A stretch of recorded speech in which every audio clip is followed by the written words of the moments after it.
out of business.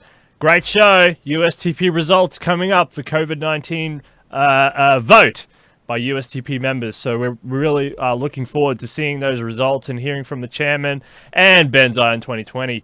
But before we do, let's thank Thrivous. Thank you, Thrivous. You're always doing a great job over there, creating fantastic nootropics and geoprotectors for people to buy. And you know the deal. $5 all the way up to $160 worth of free Thrivous is coming your way every time you share the link out with your friends and family, and the rules are in the description, so make sure you get onto that. Lots of people winning that all the time.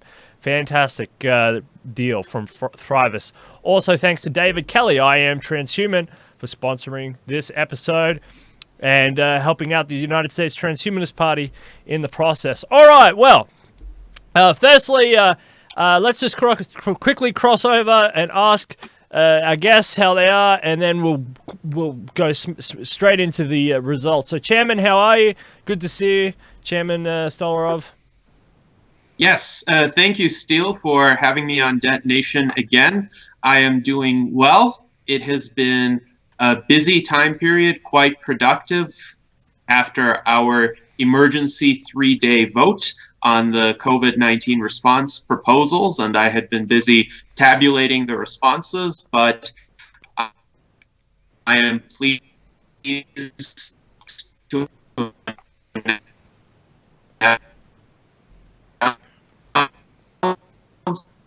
How we doing, fellas? Wow, so Chairman's internet is now gone. That's not good.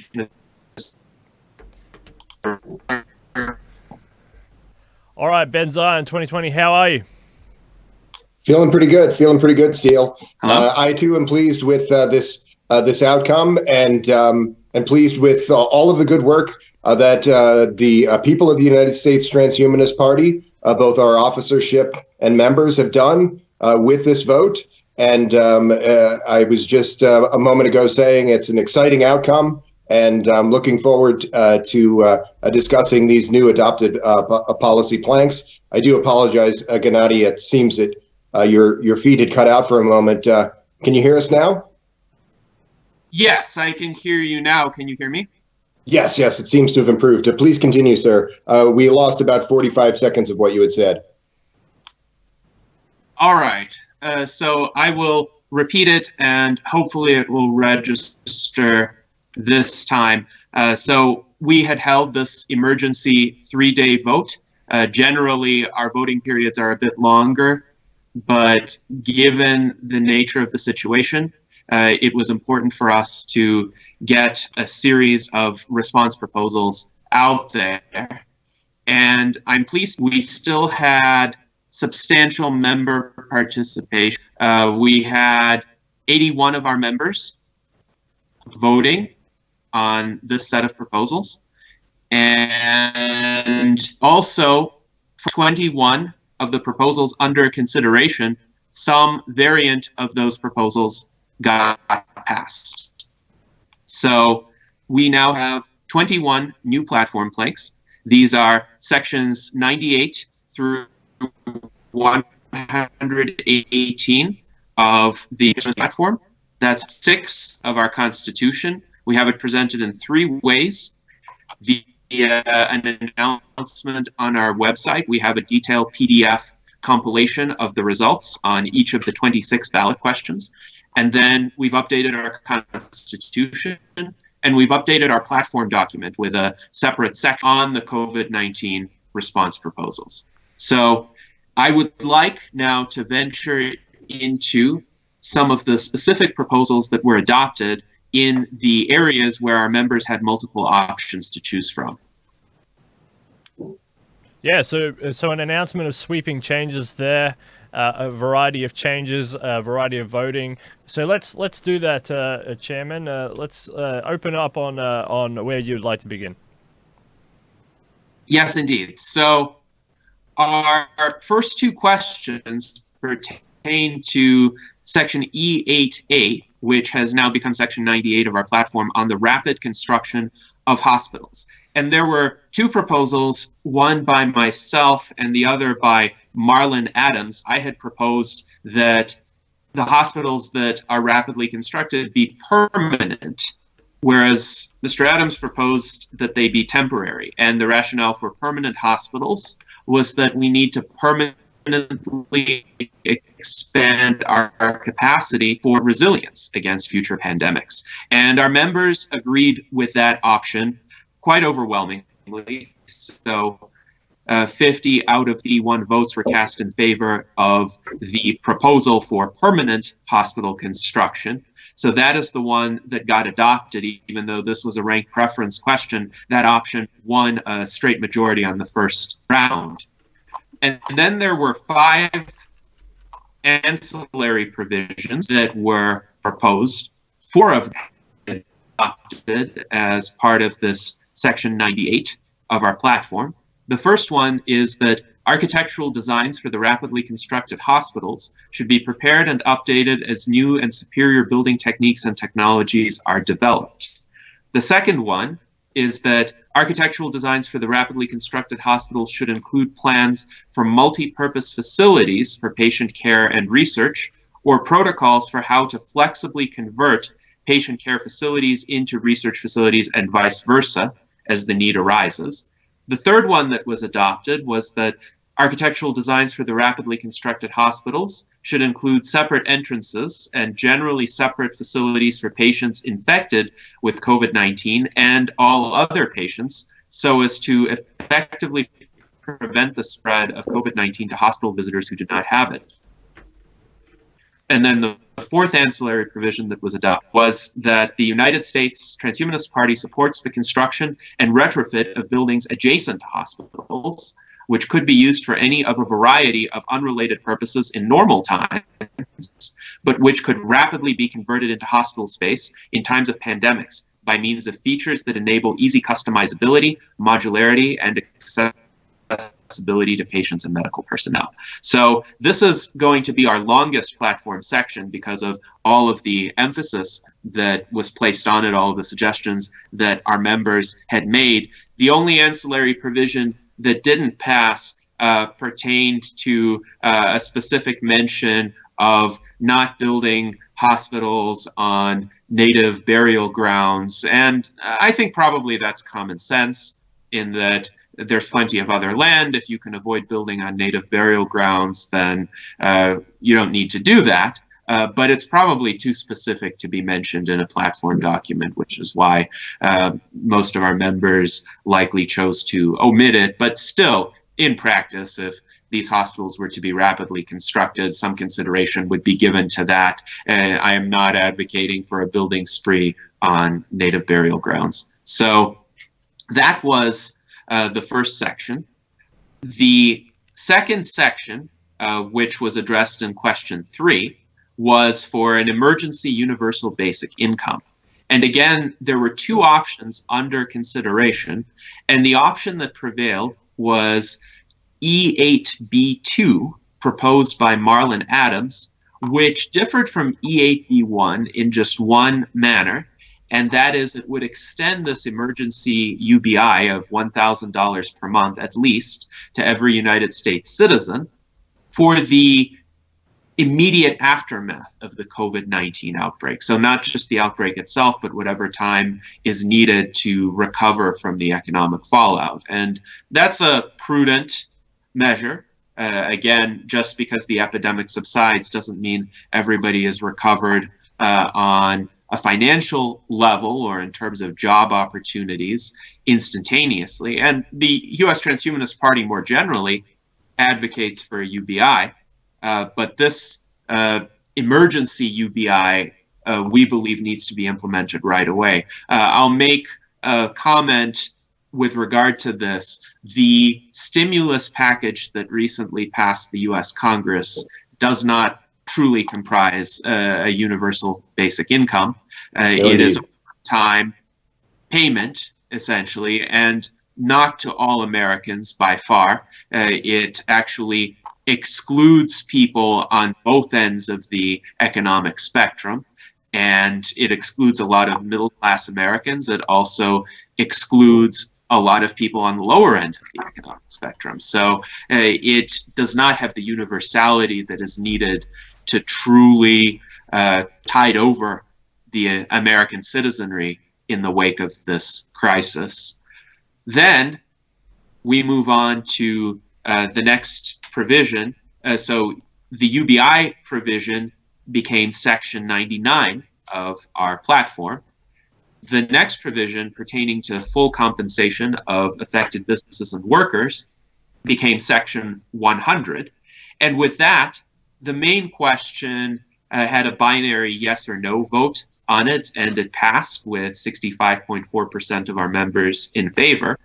Also, there were two ancillary provisions that passed with regard to aid to businesses. So this aid to businesses should come with conditions to make sure that the businesses actually use that money to recover and restore their operations, and not to buy back their own stock or increase executive pay to unreasonable levels. And a benchmark for an unreasonable level would be in excess of $500,000 per year. Now, this proposal does not tell the companies with higher executive pay to cut it, but it does prohibit them from increasing it beyond that level if they receive that aid. So if a CEO earns $1 million a year, that CEO may not give himself a raise. We're not to the point where we're telling the CEO you have to take a pay cut. But if that CEO is earning $500,000 a year, he would be in the same position. So that money should be used to restore operations, to hire back workers, to make sure supply chains are not disrupted. It shouldn't be used to benefit a few individuals. Then moving on to question 6, which pertained to the elimination of bottlenecks at airports. Again, there were two options here, and the option that won was E8D2.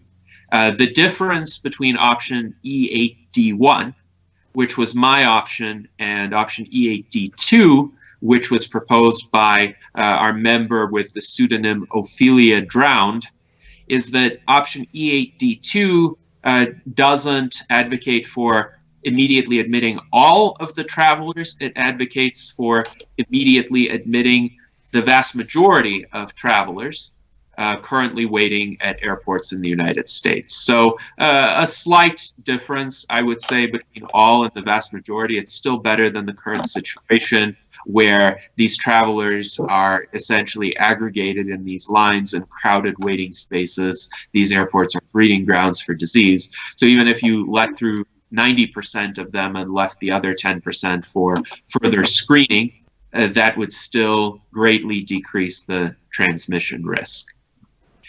Then moving on, I'm going to skip the next question, question 7, rapid domestic deployment of military personnel from overseas, just to say that it's passed, but it was a binary yes or no alternative, and we could discuss it a bit later if you wish. Question 8 pertained to rapid research into cures for COVID-19, the common cold, and influenza. And that one actually had 3 options. It had 3 rounds of instant runoffs. So this was the one where the results were the closest, and the ranked preference process really was necessary in order to determine the outcome. So there were 3 options. They're essentially similar in their basic wording, except option E8F2 supported a government-owned and freely distributed cure for COVID-19. Option E8F3 mentioned free distribution, but no mention of who owns the cure. And actually, those 2 options were very close. On the first round, they were tied with highest number of votes each. But ultimately, as other options were eliminated, option E8F2 won out. So that means we're advocating for government funding and ownership of any cure for COVID-19 to be distributed free of charge to those infected with the virus. And then the next question, question 9, pertaining to emergency funding for anti-aging research. This was an overwhelmingly adopted plank. And the option that was adopted was E8G2. Thank you to our member Mike DeVerde for this suggestion.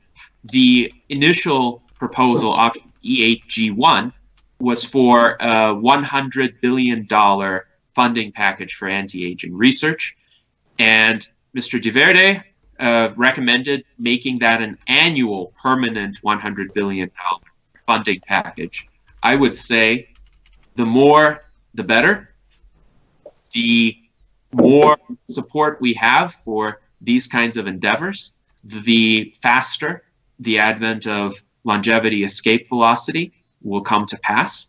And furthermore, the more people can be saved from these kinds of infections. I think fewer people in those high-risk categories. Yes. with that approach. Yes, absolutely, absolutely. And that's the goal. That's the reason why we've linked this to COVID-19.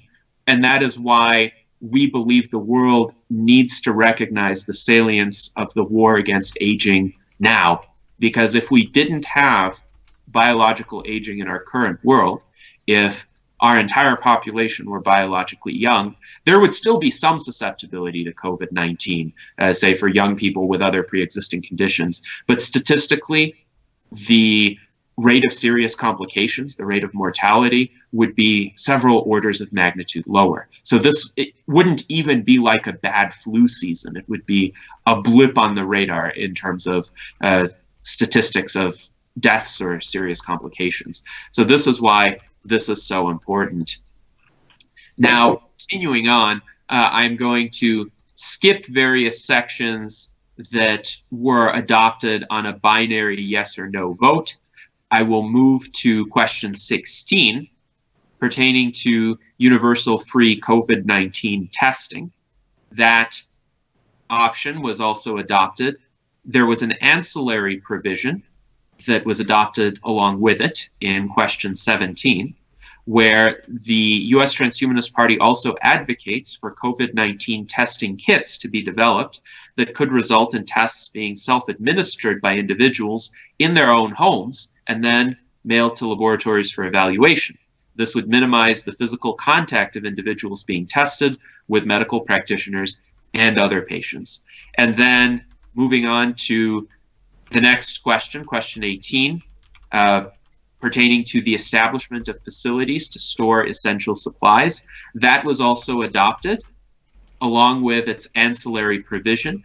And the ancillary provision pertained to a suggestion by our member Sylvester Geltmeyer, which states the essential supplies stored by such facilities would include ready-made hazmat suits that could be distributed to both medical practitioners and the population at large in the event of a highly contagious disease outbreak, along with clear and layperson-friendly instructions of how to put on and use the hazmat suits effectively. So a creative suggestion for more protective equipment than the general population would otherwise have. I think it's a great idea in the event we encounter a worse pandemic than COVID-19. So the other questions were very straightforward, binary yes or no, and members also had a choice to abstain on those questions. And whenever we had a binary question, the majority vote was to adopt that provision. And that includes then the Radical Life Extension Administration to replace the Food and Drug Administration. So that was the subject of a prior great discussion here on Detonation. And it also includes our section on free mandatory housing for the homeless. That was section E8K, question 14 on the ballot, now section 108 of the USTP platform. So we construct tiny homes, 3D printed homes for the homeless. We require them to move into those homes with free and conditional title, and we create conditions within those communities to enable them to contribute productively, clean up litter, and refrain from harmful addictive substances. So this was an overview. There are a variety of other proposals in there that we can delve into. But first, I think, Ben, I would be interested to hear your impressions regarding this vote, these proposals. Are you pleased with the results? I'm overwhelmingly pleased with these results. And I think that anytime our members see the need for action, and that is a very good result. And this is one of those days. I couldn't be happier. I'd like to say something about these measures. We have recently provisionally and presumably permanently accepted new foreign ambassadors from a few countries in South America. And these foreign ambassadors particularly are people who have deep ties to the business and policy community in those areas. And they are interested in precisely these kind of proposals, and that we have spent time working on. So some folks have said, in looking at the Radical Life Extension Administration, no one at this table, but have said, why are we proposing this at this time? There's an awful lot on people's minds besides a radical reconstruction of this regulatory administration. But these ideas, they are timely, and we have an opportunity now, all of us. I would encourage you out there, please, if you're quivering in fear at home, stop this. And if you're one of these people who is saying that everyone is overreacting, you should stop this as well. We need to take this moment to affect change of the kind that Chairman Stolyarov alluded to, the kind that could bring us to a universal super longevity here in the United States. And this is an important moment in history, folks, and we need to be doing an awful lot more. I know that sometimes I can be a bit abrasive in some of these conversations, and I do apologize for that. But we must, all of us, come together and become a force to be reckoned with in these matters. And that is, I think, the most important point there. Thank you, Ben. Yeah, well said. Yeah, I agree. Thank you for those comments, Ben. This is amazing, and thanks to all the USTP members who went out and voted. You've done a fantastic job, and thanks to all the USTP members who have written in responses to the policies and have engaged actively with those policies and attempted to make amendments. That's really good as well. That's what we want to see, more participation like that. And also congratulations with getting new foreign ambassadors as well, growing the transhumanist-party beyond the United States and out into the world, and absorbing top quality content creators, USTP members, is always beneficial to the ultimate goal of longevity. So that's also fantastic, and very happy to hear that the USTP has decided to declare war against the FDA as well. That's very encouraging. Although, you know, in the last year and a bit, the FDA has really started to move in a more fluid direction. They are starting to release more drugs onto the market and starting to stamp more approvals. So that is good, but again, it's too slow. I mean, it's been around forever. It's too slow. It's too bureaucratic, and it doesn't put aging. It doesn't put aging at the center of what it does, and that's a huge problem.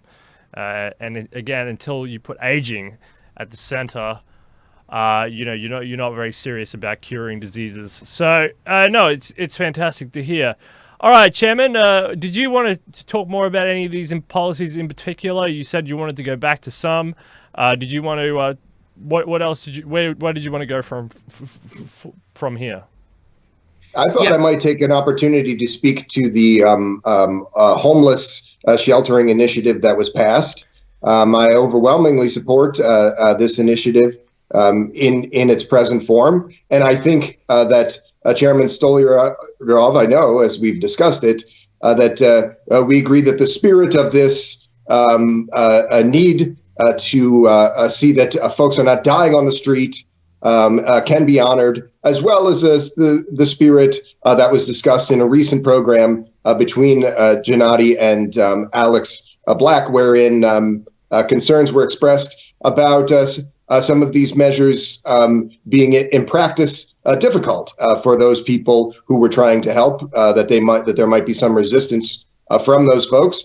And I think I see nothing in the wording of this that would prevent those folks from first and foremost being helped, and perhaps these lifestyle considerations and more complex social dynamics could be addressed in good time.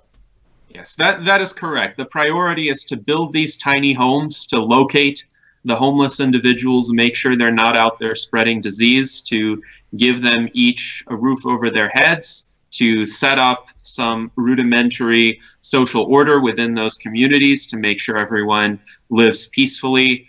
And then once that is arranged, we can start implementing some of the more stable ground rules, setting up the litter cleanup crews, having supervisors, having guidance counselors there on site to make sure that the restrictions against alcohol and recreational drugs are enforced. But I understand, I think we all understand, any measure like this takes time to implement. One cannot just wish it into existence. And any steps forward along those lines are desirable. And the idea is to approach this compassionately. So there's no... yes. I've been thinking about this as well, this proposal, and you know, very good proposal. But this again, this whole ballot, this whole context is in response to COVID-19, under conditions that were less time pressured. I mean, obviously you'd have more time to flesh out more policy options. And of course, you know, in the future, I would love to see, for example, with this homeless idea, I would love to see the communities, these homeless communities, you know, fall into some sort of private-public partnership where they have the accessibility to maybe enhance themselves, maybe do some upgrades. You know, these are the types of people who probably are desperately in need of some prosthetics, who are in desperately need of some gene therapy treatments, who are desperately in need of medications and things, which could be implied by a public-private partnership as well. So you know, these of course this is all in response to this COVID-19. So there are some flaws, and this is just a blunt instrument of the government. But of course, you know, over time and with significant investment in the public-private sector as well, you could flesh out far broader, better, more stable policies that would integrate different approaches, and you know, not just in the United States, but in different countries around the world as well. For example, this policy option would not look the same in Estonia or Sweden as it would look in the United States. There's different wealth and income and different approaches to how they do things, and it would be different again to the one found here in Australia. So, as a generic policy towards this COVID-19 idea, this is some great emergency measures, but as something that you can play out over the long run, you know, this could be these are very, very beneficial starting points for long run policies on eliminating extreme poverty, homelessness, and enhancing their accessibility to food, water, shelter, and arguably healthcare as well, and also integrating them with cheaper solutions to healthcare, such as gene therapies, such as prosthetics, such as eye care, you know, and basic dental and you know, washing, etc. I mean, this is just human rights at its core, but different approaches can be fleshed out from these emergency proposals, which is what I find so exhilarating, which is what I find the opportunity in the chaos of COVID-19. You can always find opportunity in hard times. Yes, indeed. And you know, please. Yes, I would view these proposals as a turning of the tide against COVID-19, because thus far, humankind has essentially been in a defensive and reactive mode. This whole flatten the curve strategy that has been pursued by most Western governments is a defeatist strategy. It essentially assumes that, yes, this pandemic will result in most people being infected, but we need to spread it out so as not to overwhelm the capacity of the healthcare system. However, it really begs the question, why was the capacity of the healthcare system so woefully inadequate in the first place? And this is a question that, instead of answering, the established authorities have kind of taken for granted as an inevitable background condition. And that, to me, gives up the fight for so many individuals' lives even before that fight has begun. We need to go on the offensive against this disease, and we need to make sure that the inadequacies of our infrastructure in responding to further pandemics never manifest themselves again in this way. So rapidly building up our infrastructure, recognizing the root causes of this issue, recognizing aging as a disease, and investing immense amounts into developing the cure against that set of conditions. That is essential. Rapidly training medical personnel. This was another plank that passed. Section E8L, which has now become Section 109 of the USTP platform, is also essential. We need to essentially create an army in this fight against COVID-19. And there should be a medical army of hundreds of thousands of new practitioners, with these new rapidly constructed hospitals being their headquarters. The assignments that they are given will be throughout the country, one new hospital for every 50,000 in population.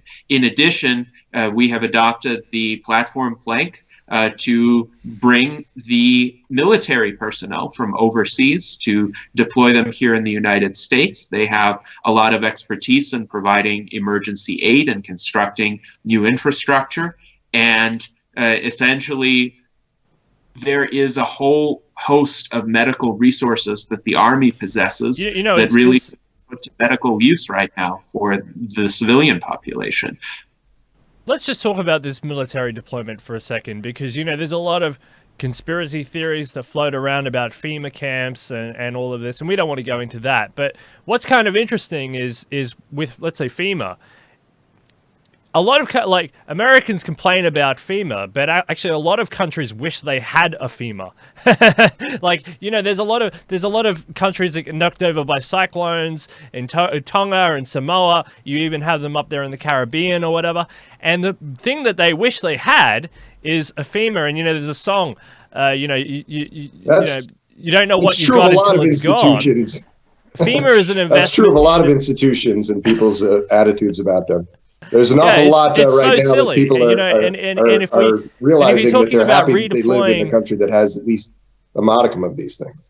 Yeah, and if you're talking about redeploying the military, this is a fantastic idea, because, what is the military's primary purpose anyway? It's usually to issue hard power on strategic points, geopolitical points, to point guns at people or point hard power projections to target geopolitical problems, right?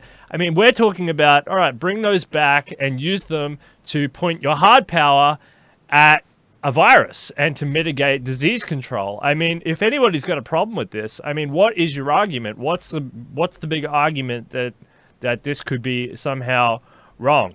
It's kind of like the FEMA thing. It's like, you complain about FEMA in there in the United States, but everybody else, every other country on earth, wishes they had a FEMA project. It's just because some random guy on Fear Radio said it might be used for this or that, even though that's never happened in the history of the United States. These are cowards. Sorry, Ben, go. No, people who have this response. These are people who have, for one thing, a confused understanding of the operations of these institutions Oh, Ben's gone. It seems like Ben has dropped off. Ben sometimes drops off. You're back, Ben. Are you back? You're back, Ben. No, now he can't hear us. I can hear you. I'm not sure what happened there. Yes. So we were discussing the suspicion that some people have toward FEMA, or this idea of military deployment to fight COVID-19. I will mention the FEMA camps are a myth. That is to say, of course, FEMA can deploy aid camps into disaster zones. An example would be in the response to Hurricane Katrina in New Orleans in 2005, and there were some logistical issues with those aid camps. The aid didn't reach all of the people in a timely manner, and some people were unfortunately left without it. So there could be legitimate criticisms about FEMA's ability to carry out these operations, but FEMA has not forcibly imprisoned people in its camps. Its whole mission is to provide aid, and one can discuss how effectively it has carried out that mission. I do think that effectiveness needs to be improved, but with some collaboration between FEMA and the military, I think that goal can be achieved. And furthermore, I believe it would behoove us to recognize we are on a war footing against this virus. And right now, we don't really have any significant foreign wars. All of the foreign occupations of the previous 2 decades are essentially winding down, and they should be. And traditional geopolitical adversaries don't really have the opportunity to maneuver against the United States anyway. It's astonishing to think in January of this year, the U.S. was on the brink of war with Iran, and thankfully that was averted. But right now, Iran is in the throes of this pandemic as well, and that has wreaked far greater havoc in Iran than it has in the United States thus far. So there's no need for a U.S. military presence in the Middle East right now. All of these troops would be much more useful providing emergency response here in the U.S., where thousands of people are dying already. And furthermore, those individual troops would be safer than they would be on the border with Iran. Yeah, in current budget, the current budget of the Pentagon being around $700 billion, I mean, even on a projecting forward for many, many years, it's going to take a long time to wind down that sort of funding. So if you want domestic deployment of military personnel, I mean, that $700 billion is going to come home in the form of another economic stimulus package, which is going to be tethered to disease control, disease eradication, moving fast, and assisting with the outcomes of these emergency proposals, which would go beyond COVID-19. COVID-19 is one issue in a series of issues, but it's not like without some sort of rapid change in the United States government, a total anarchic overthrow, that budget will wind down slowly, let's say, over tens of years. It's $700 billion. It's got a long way to fall. Unless something dramatic happens. So, you know, there's economic stimulus there, and there's a quickening of the pace of deployment against these diseases and against turmoil, and you'll have a better response mechanism for Haiti or Guatemala, or regional domestic concerns as well. That will strengthen American soft power also. So no, it's a very good idea. The world is it's the end of Bretton Woods, like we've been saying, and the American budget is massive, and if that could be used in a peaceful way, why not bring it home? Why not bring it home? That's a fantastic idea. There's a lot of other fantastic ideas matter too. For a moment.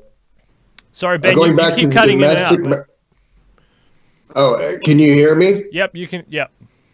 Okay, yes. Going back to the domestic matter for a moment, and this criticism of FEMA, in a word, that we described, I will say that while it is true that this coronavirus stimulus package that's been signed and sealed Those people who criticize this by characterizing it as a lot of pork or a lot of bailouts.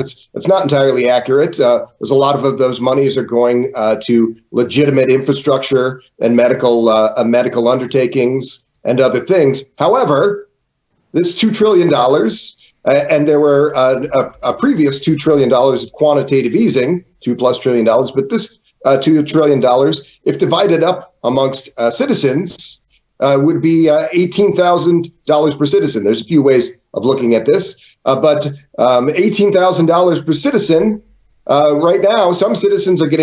Many citizens are getting $1,200. So that's a $16,800 difference in this kind of approach. And I think it's a reasonable question. The $500 billion that's being spent on specific medical undertakings, for example, it's in principle, we hope that it'll be allocated well. But I do believe that it is the job of the government, first and foremost, to take care of citizens as directly as possible, and not always to concern itself with these bureaucracies and corporations. And I would have liked to have seen something more in the spirit of what is described in our recently adopted policy plank and earlier policy planks that would be a basic income for people in this trying time.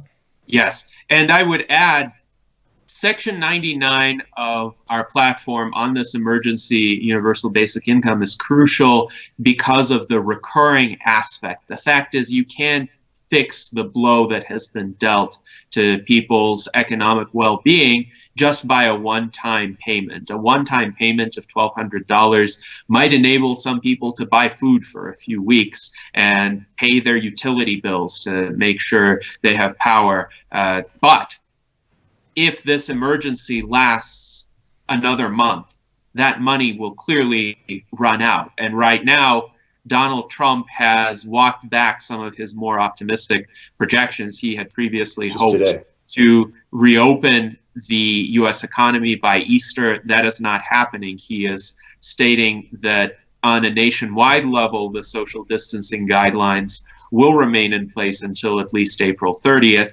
And individual states' governors are likely to be more stringent than that because Trump is on the side of seeking a sooner reopening of various enterprises, quicker reinvigoration of economic activity than I think most politicians in the US. So this disruption is going to last for a long time.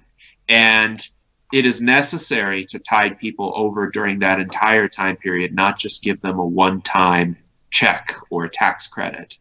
Furthermore, it's important to emphasize the USTP proposals in and of themselves would offer some economic stimulus because that rapid construction of hospitals is a major jobs program. The proposal to create the tiny home communities for the homeless is a major jobs program. The major investments in research, both into COVID-19 cures and vaccines, as well as cures for the common cold, for influenza, the fight against aging and age-related disease, all of those are major jobs programs. The biotechnology sector will boom as a result of these investments.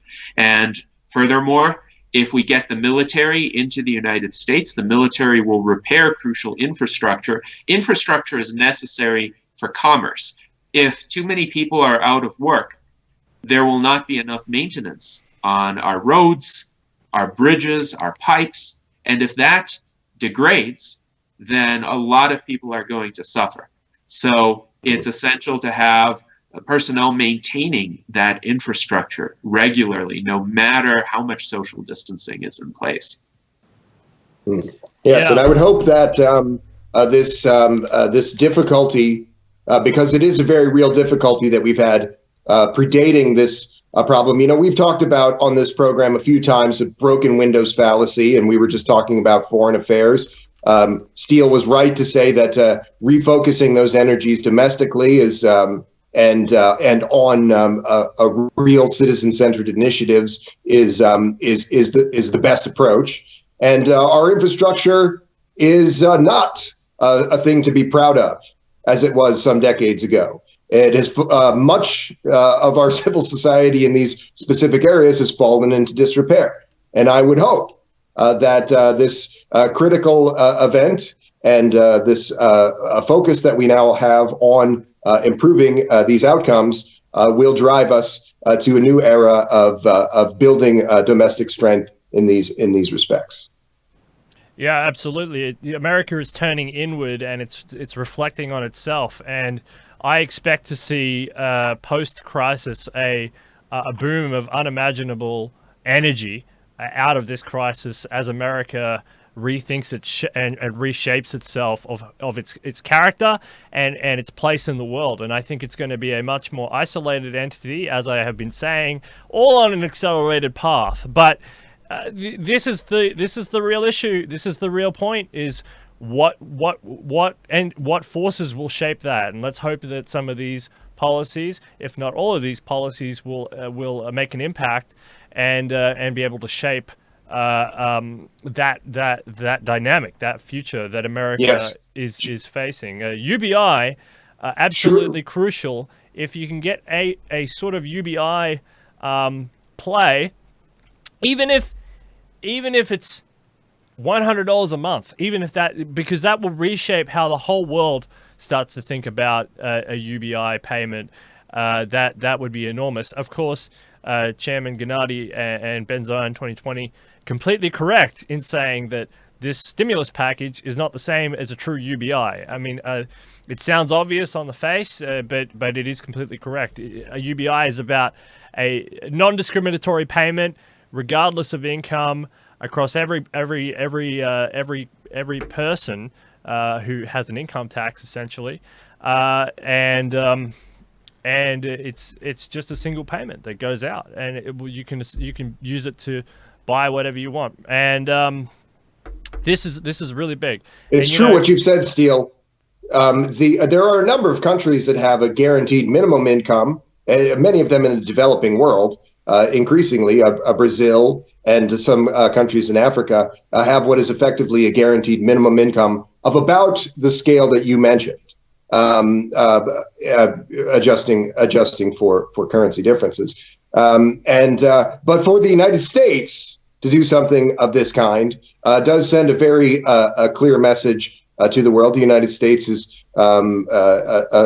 has cultural impacts very significant relative to other countries. You know another stroke of genius in these. I mean, there's a lot of genius in here, but Chairman Gennady has here a question 10, section E8H, micropayments for citizen science initiatives. Now, this is not a true UBI, but if people want to make it essentially their form of UBI, this is a productive way to have a form of UBI, a blunt instrument to generate productivity, to generate growth, to have fun, to have an additional income, and to get a lot of output. I think the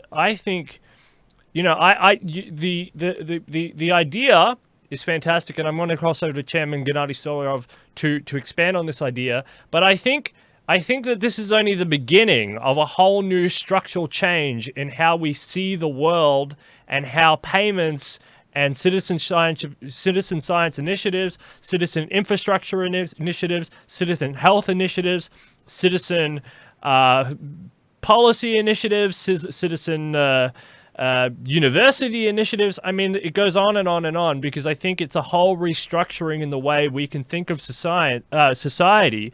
So you know, it's almost along the lines of voluntarism, in the form that people will no longer have an excuse to say, you know, they're left out of the system because the system doesn't care, because there'll be both a government and a private sector, two pillars of infrastructure set up to encourage people who maybe they don't know how to use and utilize the tools of society that's been set up.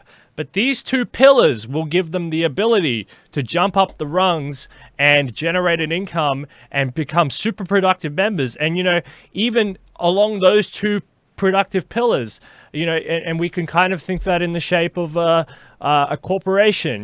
The corporations have different structural sets all the way up to the CEO, the CFO, the COO, and down to the cash register person and the accountant. Corporations have their own structures, and corporations recognize value differently to the society or governments, how they recognize value. This is almost outside of both of those boxes of bureaucratic and corporate.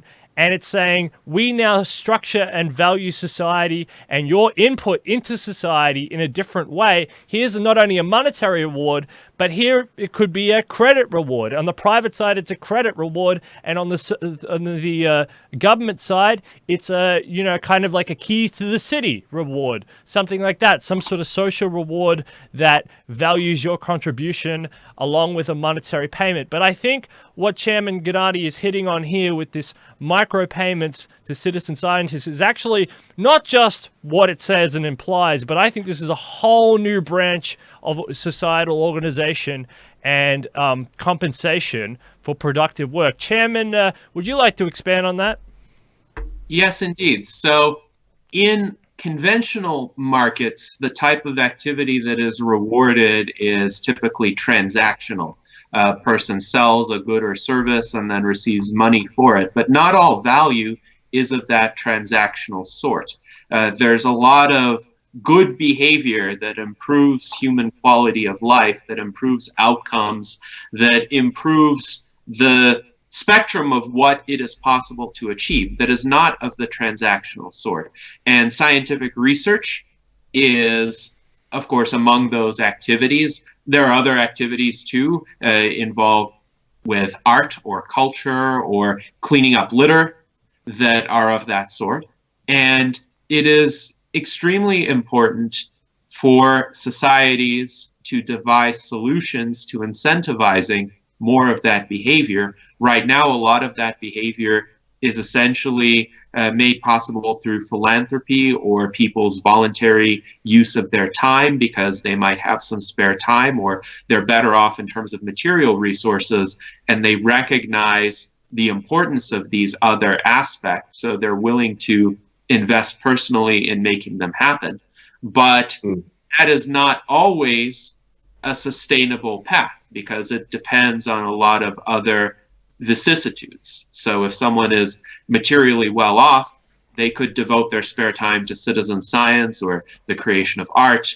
But if something endangers their source of income, then they might need to regroup and no longer would be able to devote their time and energy to that kind of activity. So this proposal, which has now become Section 105 of the U.S. Transhumanist-Party platform, aims to remedy that vulnerability, at least in the area of research related to COVID-19 and distributed projects like the Fold It game, which would make a significant contribution to developing cures. So in that case, we're incentivizing positive behavior that is not transactional.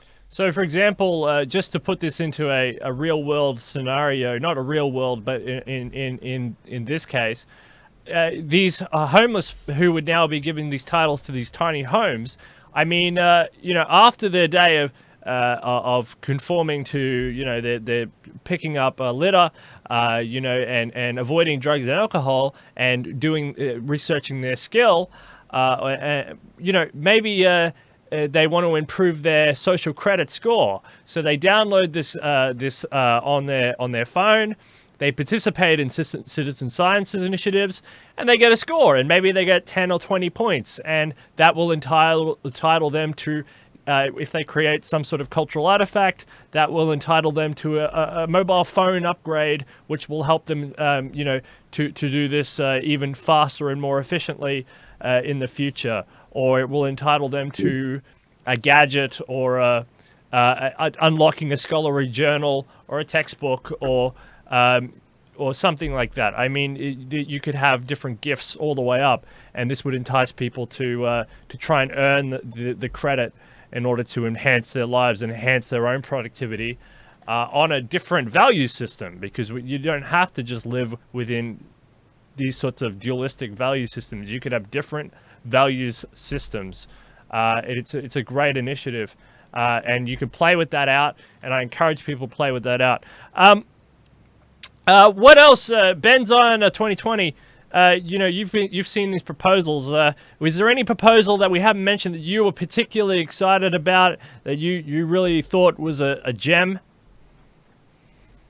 Well, I would say that the use of emerging technology in these proposals, using rapid 3D printing, using new digital mechanisms in some of these proposals, this is a kind of forward thinking that I really do value amongst our. Yes, and what did you think? I know your internet is still struggling there, Ben, so I will ask you in case and reply if you can hear me. If not, I'll cross back over to Chairman Gennady. But refocusing the education system towards remote learning was something a lot of people have been talking about. It seems like Ben's not back with us.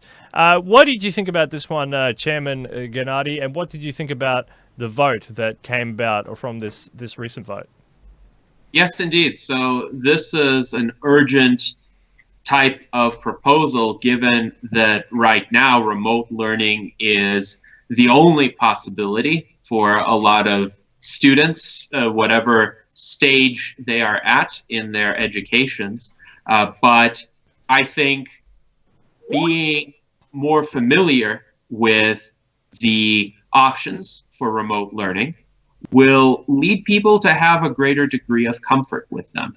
And this is why it's important to render that allowance for remote learning to satisfy educational requirements permanent, not just for the duration of the emergency, but as a valid option for essentially completing the requirements of a high school diploma, of a college degree, and becoming digital learners throughout one's lifetime, essentially. So in this vein, question 12 on section EAJ, refocusing of the education system toward remote learning, received overwhelming support from our members.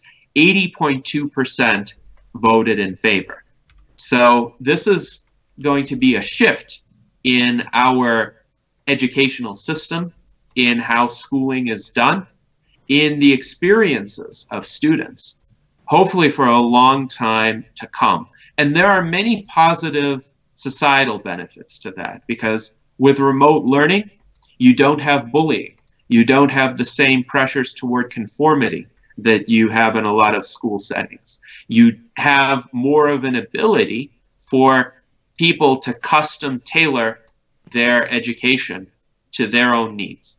And this is, I think, something that has the potential to create a new renaissance in terms of creativity, in terms of productivity, in terms of people contributing value to society and to the economy earlier, because they will have more self-direction, they will have more ability to determine how they're going to learn. Even if there are still standardized tests and prescribed curricula, it's a lot easier if you are sitting at home with some digital learning software, or listening to lectures that are pre-recorded or live, but you get to decide how you listen to them, how you approach them, how you process them, how you integrate them into your subsequent educational process. With that, I think the experience of students is going to be greatly enhanced. People will enjoy school more. People will enjoy learning more. People will want to be lifelong learners. They'll want to take this approach of online coursework and continue with it even after they graduate, to build up subsequent skills. That is crucial, because right now it is no longer feasible to say, oh, I can go to a building for 12 years and then I'll have a piece of paper that says I'm competent for the rest of my life, to do something remunerative. The world does not work that way. Careers do not work that way.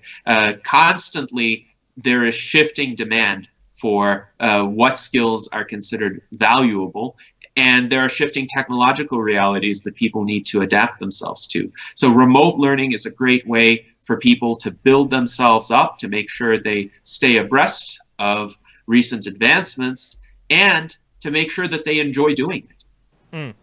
Ben Zion, are you there? I'm here, sir. Oh, fantastic. What did you think quickly about remote learning? Yes. Well, it's a subject near and dear to my heart. People know that I have been a curriculum developer and educator throughout my professional life. And so working on e-learning modules has been a big part of that. And I also am very pleased in the language of the United States Transhumanist-Party Charter and these more recent developments in this vote along these lines. We should support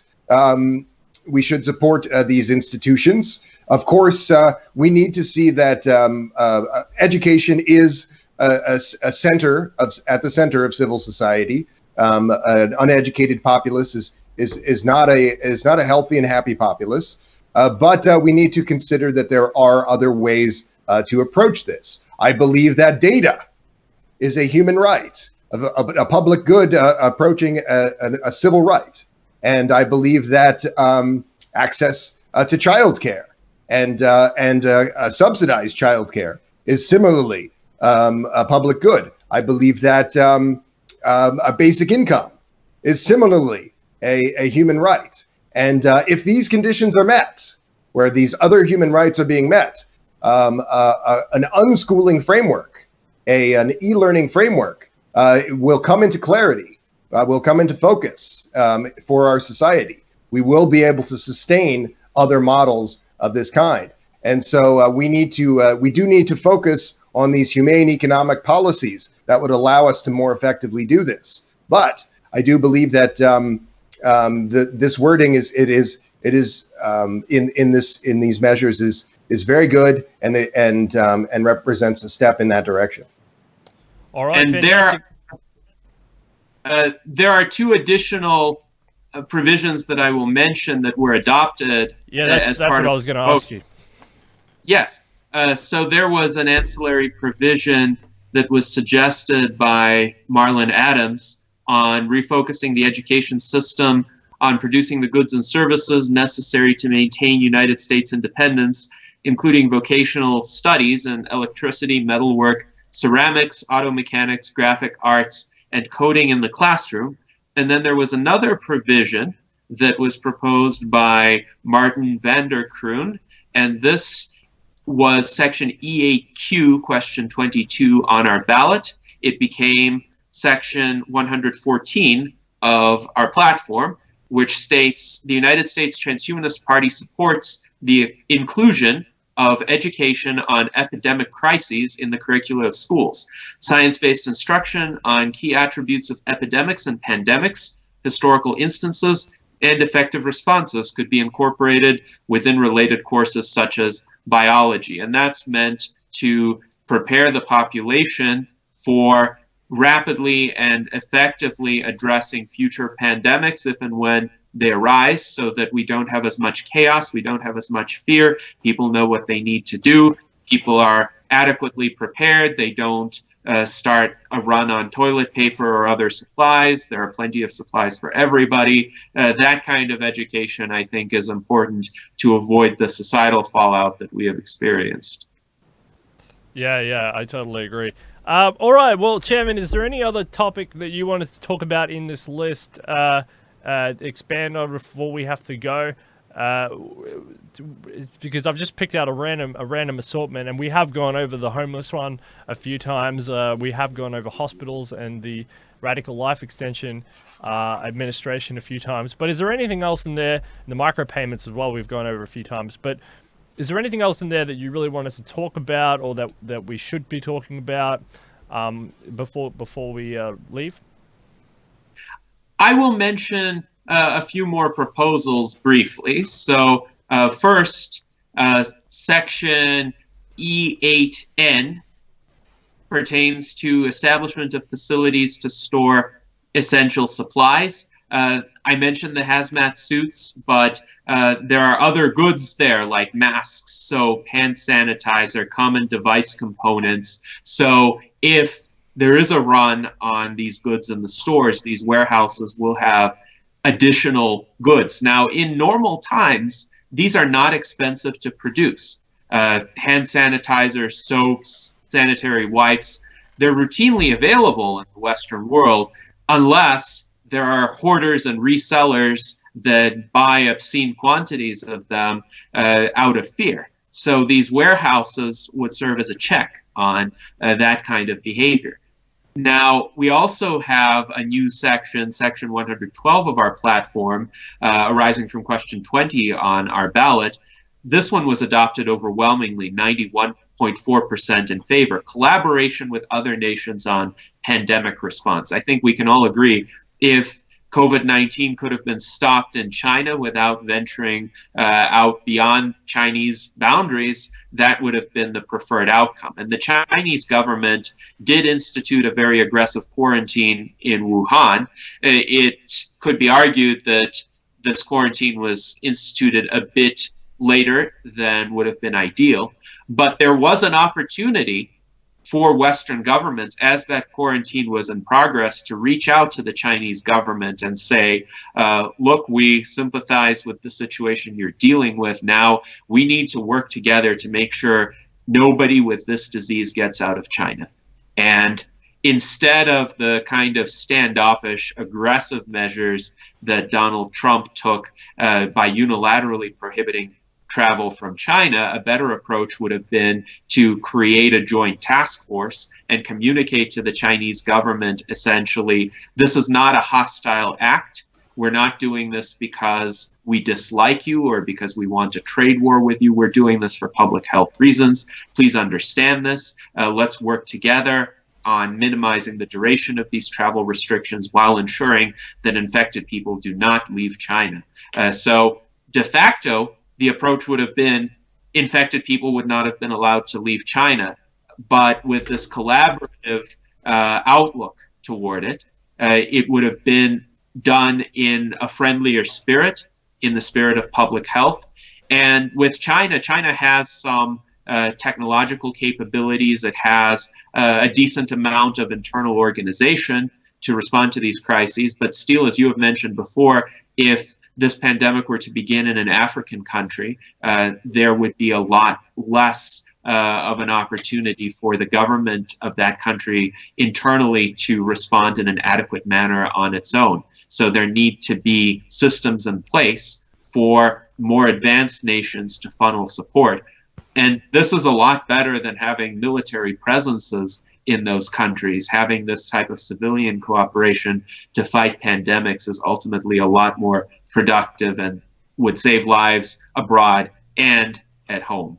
So essentially, a CDC version of the State Department, or an arm of the State Department that would work on pandemic response at a federal level, and running essentially war games on how to respond to various pandemics or scenarios that might arise in different circumstances. Not that they don't do that already, but this is a more coordinated, more focused, more heavily funded, more publicly discussed enterprise. Again, fitting into the micropayment scheme, where we would get efficiencies on the side from public interest groups and public citizens, private citizens, who would have a stake in ensuring that these governments coordinated and talked to each other, and knowing on the different levels, from the United States, a very powerful country, to Toga or something, a less powerful country, or between two superpowers, Russia and China and the United States, or even with multilateral institutions or multinational institutions, they would know better how to respond to future issues of this sort, and the dialogue would be more efficient and more responsive in that case. So we didn't end up with a global catastrophe, this is a better idea. Absolutely. So yes, fantastic. Well, I'm glad that you brought that up. Thank you, Chairman. Yes, I'd like to say something else. In these uncertain times, we can call back the work of none other than Franklin Delano Roosevelt. Even those many decades ago, he spoke widely in favor of a second Bill of Rights. This notion that every American has a right, a guarantee of a job, a guarantee of a decent living, besides, even in the absence of work, a guarantee of housing, a decent home, a place to live. Our lack of interest in this has led to us, I believe, to be this is why we are this number one nation right now for coronavirus. One reason is that we have had people unstably housed and living on the street, and this is a part of this problem. We need a housing guarantee, of course. We need a medical care guarantee. This is the most central of rights to be provided by the government, and we need economic protections besides protections for when you are sick, when you are older, unemployed. We know these things. We need a guarantee of a good education. And as we said of the basic income, if the United States had a president who was bold enough to speak out in favor of these basic human rights, this would have a tremendous ripple effect on the world and on other countries. This is what we need to do, and this is lacking in the two front runners in the parties. It's why I would encourage you, first and foremost, to go to transhumanist-party.org/membership, sign up, then have a look at these initiatives that have been discussed here today. Also, please go to benzion2020.com. Learn about the futurist New Deal for America. We have devised this platform with these humane economic policies in mind to see that we will move into a truly 21st century civilization where we will see the kinds of things like new developments and technologies truly being facilitated by the civil society instead of being stymied by the failings of our current economic system. All right, fantastic. Was that the end of was that the end, Chairman? Did you want to mention anything else? I'll mention one more provision because I do think this goes to the level of individual preparedness and how we can have a society that encourages individual preparedness to a greater extent. This was question 21 of our platform vote, leading to section 113 of our platform. And this pertains to a collaborative initiative between the federal government and businesses for creating a package of emergency medical supplies that would be offered at an affordable price to most Americans and for free to those who fall below the poverty line. And this would include essentially the basics for pandemic response. Advanced face masks, for instance, the kinds that are experiencing a dire shortage in the United States right now, but really we believe there should be an N95 mask available for every American. Hand sanitizer, soap, latex gloves, and other important items of this sort, instructions regarding self-quarantining, and a condition that this particular kit should not be resold, because the goal is to have everyone in possession of at least one such kit. And really in these emergency situations, supply shortages are exacerbated by hoarders who hoard for commercial gain. I think one of the reasons why the stores are empty of toilet paper or hand sanitizer right now is because some people purchase them not because they think they're going to need 7,000 rolls of toilet paper, but because they intend to resell them on the black market. So this kind of behavior needs to be nipped in the bud. And one way to do it is to make sure that everybody has enough at all times. So these emergency medical supplies need to be manufactured and provided, in essence, as a guarantee. We can charge the people who can afford to pay, but the people who can't afford to pay should have them nonetheless.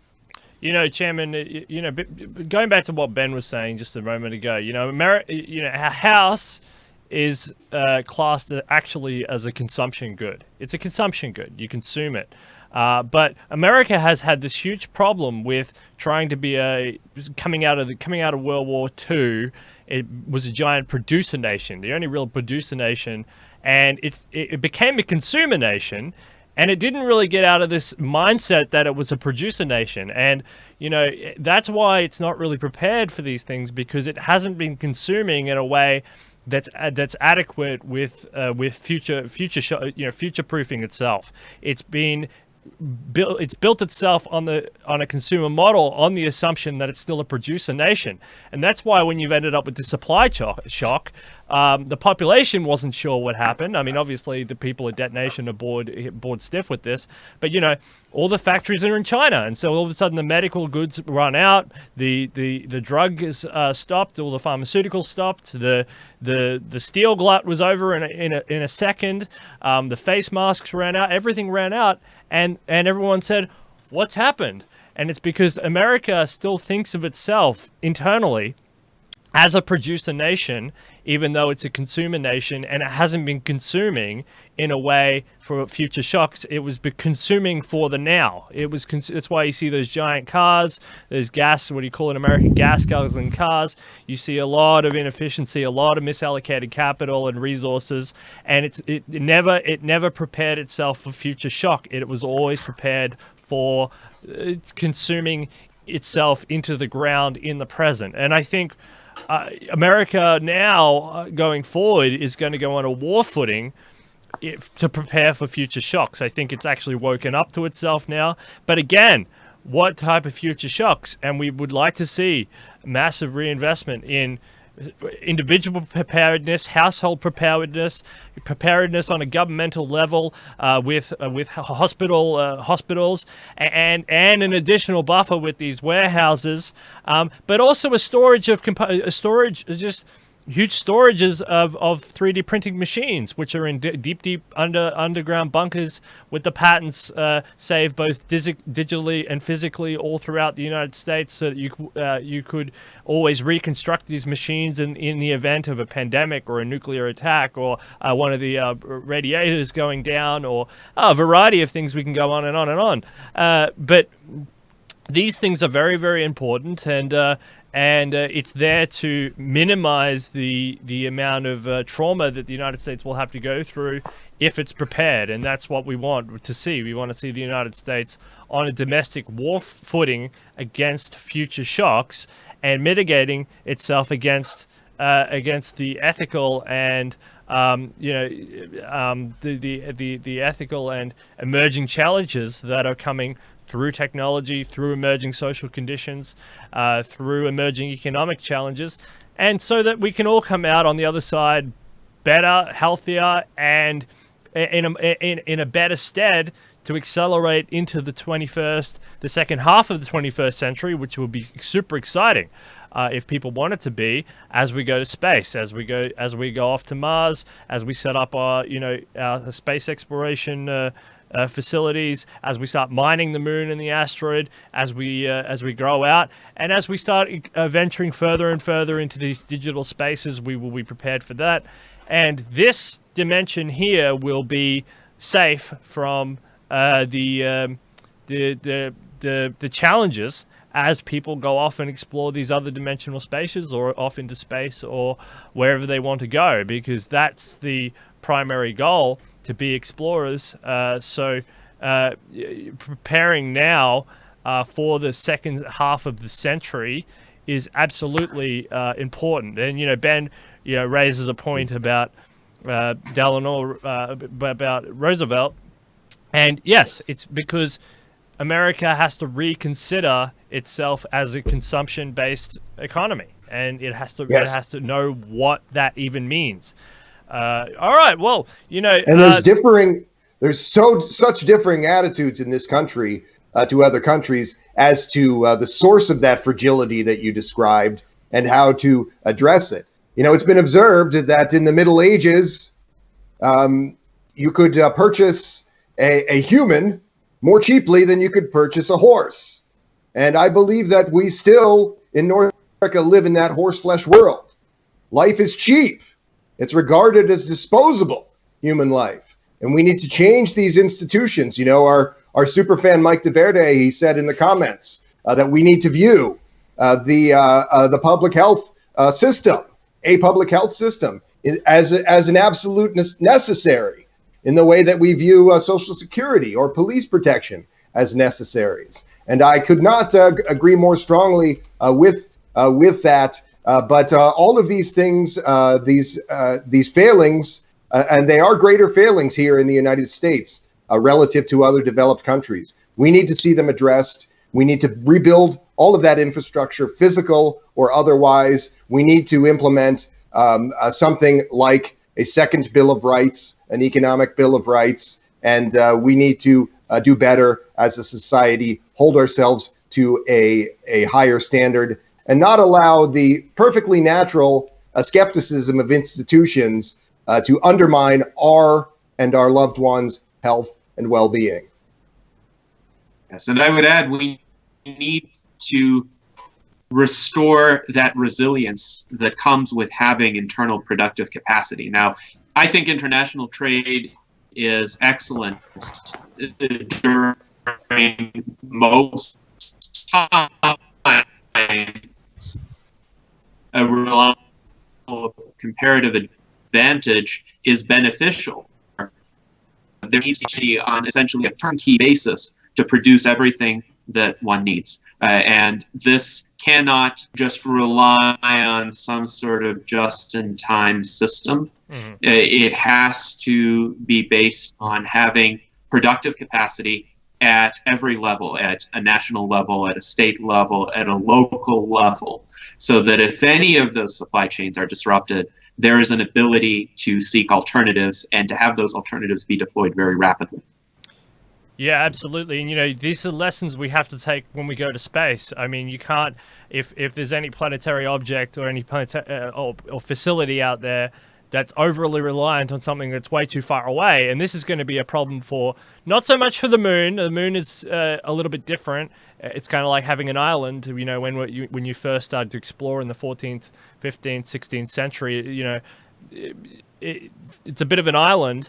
But when you go to Mars, that dynamic's going to be changed very quickly, and we have to learn how now, with these relatively short distances between, say, China and the United States, in terms of the supply chain, how to mitigate these issues of over-reliance on a single supplier or a single producer, so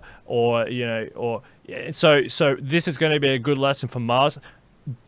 I mean, it's already been a great lesson for the ISS. And, you know, in the last few years, the ISS, I think 3 rockets didn't make it up to the ISS, and they were delayed their supplies were delayed for a long time, and they had to go into rationing, and it was very hard until I think SpaceX might have got up there eventually. I think the Japanese, I think, actually.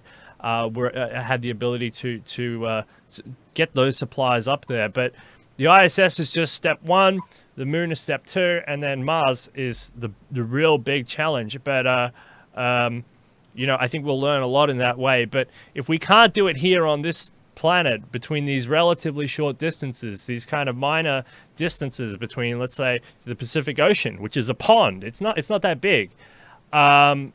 You know, if we're not going to get this right, then we have a real big problem. And I think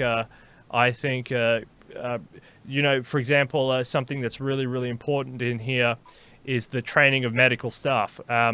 This rapid training for medical personnel is really important because, you know, once those researchers, they're kind of half researching, half medical personnel. I mean, a huge proliferation of that person when we do eventually go out to, when we do start populating the stars, it would be easier to take a base of highly qualified people and put them out there onto these different under the ocean as well as another place.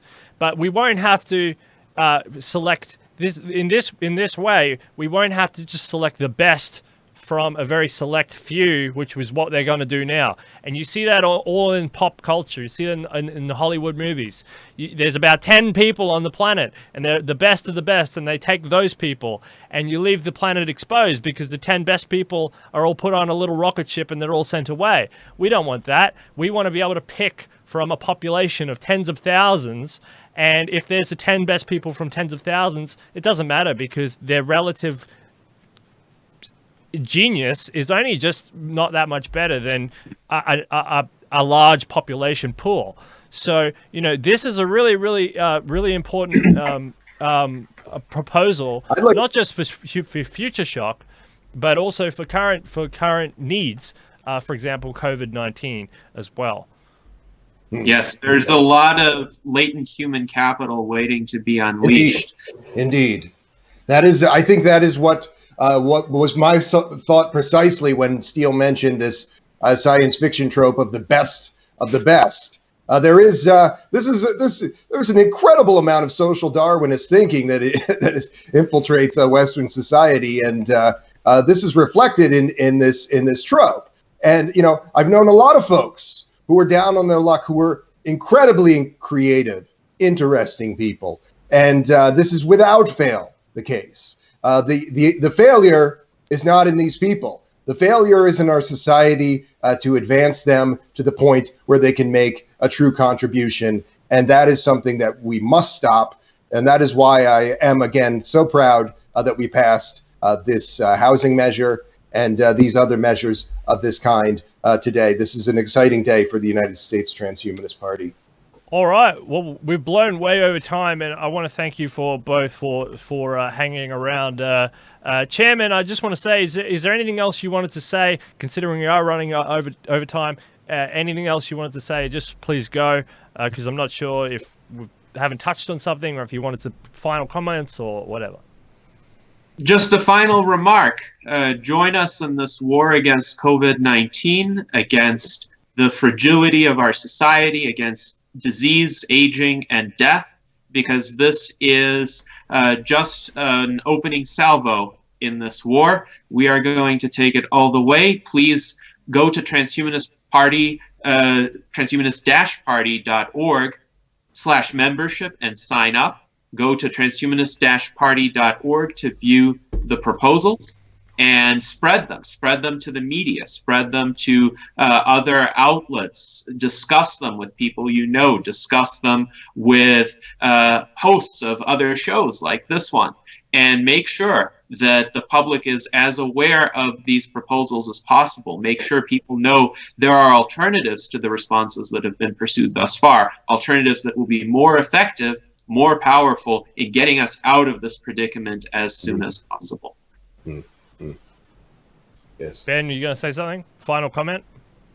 No, I will again say, also please go to benzion2020.com. The Futurist New Deal for America has been advocating for a basic income, advocating for moving us into the 21st century so that we can be more robust in other respects, like the development of e-governance and i-voting. This kind of advancement creates a more durable civil society, and one that is freer as well.